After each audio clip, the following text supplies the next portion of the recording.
Hello Pisces, these are your tarot cards for March of 2023. I'm Danielle Stimpson of Learn Reiki Philadelphia, and if you happen to know your sun, moon, and rising signs, I highly recommend that you check out all three to get the most well-rounded view of your month ahead.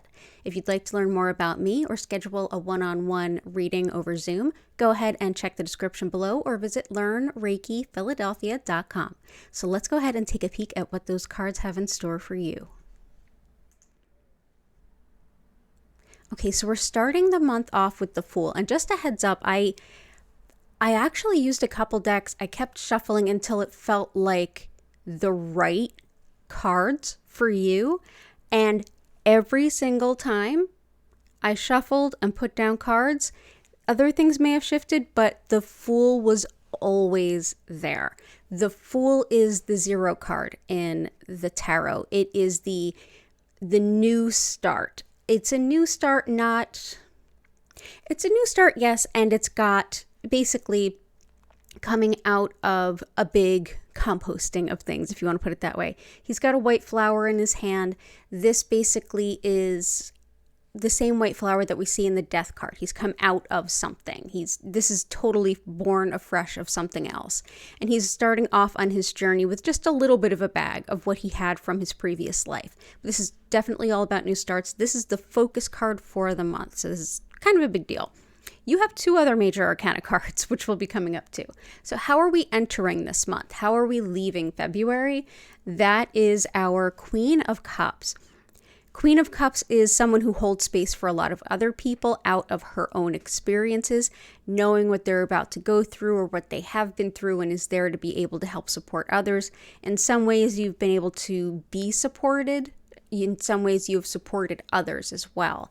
So very much this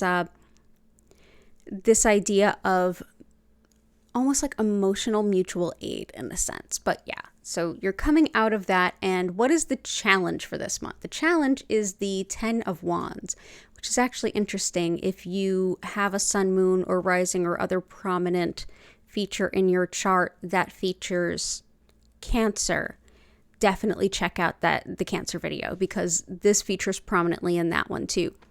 10 of Wands. Wands are about action. It's very, let's do the things. It's the causes we make. It's the work we do. It's all the things we do to move forward in life. 10 of Wands is about just having way too many things and you're about to drop the whole bundle. He's not going to be able to take this stack very far. And that's just kind of how it is. He's going to have to leave some behind. And so the challenge is going to be deciding which things we can no longer put energy into and deciding what to leave by the wayside, either to pick up later or to pick up never. And I feel like given the other major arcana cards coming up, it might be more of a never. The card for best path forward is the Lovers. So this is basically saying, first of all, this is a minor arcana card. Minor arcana. So this is every day. This is how we show up in our day-to-day life. Major arcana are like big, serious, soul purpose, life event type things that we have a lot less control over as far as timing and things like that. So the Lovers is about not just lovers as a relationship that is a love relationship, but this is about connecting openly, honestly, face to face with other individuals and even other scenarios. It's about being face to face, even in your most vulnerable, feeling fully confident and saying, yes, I know who I am. I know where I'm going. I know who you are. I know what I'm bringing to the table, what you are. Yes, let's make an agreement and move forward. And that's in the most like business sense kind of way. And then, of course, the not so business way would very much be exactly what you see. The Lovers is very much about connecting with the right people and fated by chance connections. I would say the more room you make by letting go of things, the more room you make for what matters. So focusing on what matters, and if it feels too heavy, renegotiate what that is or leave some aspect of it behind. It's definitely a time of letting go of any kind of obligations that don't feel great. And it could even be day-to-day responsibilities that you outsource or you hire somebody, or that you just say, you know what, I'm sorry, I can't do this any longer. I'm going to have to withdraw. I'm going to have to resign. Whatever that might look like for you and how that might come up in your life, there's something far more important that you need to make time for, potentially someone or someone's far more important that you need to make time for. And this is very fated, very long-term connection with things that feel like they fit. If something feels like a kismet kind of fate, it absolutely is. Whispers from your guides. What do your guides want you to know? Like, what is the big deal that they want to make sure that you find out about? It is the third major arcana card of a 5-card reading, and it is Temperance. Temperance is all about balance. And yeah, this reading feels a little bit imbalanced. We have the Fool, you have new starts with really good connections, and things feel very fated and very, very balanced. That's great.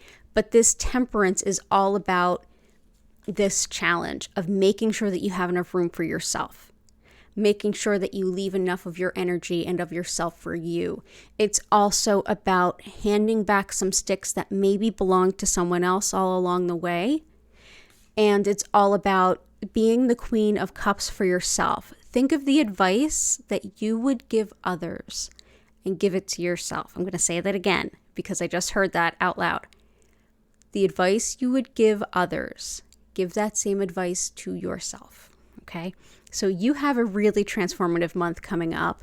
I'm all for it, Pisces. Congratulations, new beginnings, letting go of what no longer serves, for better connections, and just work your best on temperance and trying to hold equal place for all the things that are most important, making sure that your needs are met, making sure the give and take is sort of equal.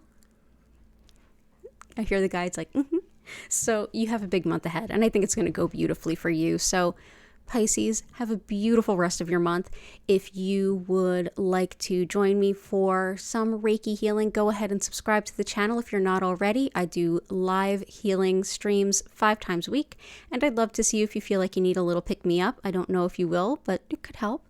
But either way, have a beautiful month. Subscribe to be the first to learn about April, and I hope to see you then. Bye for now.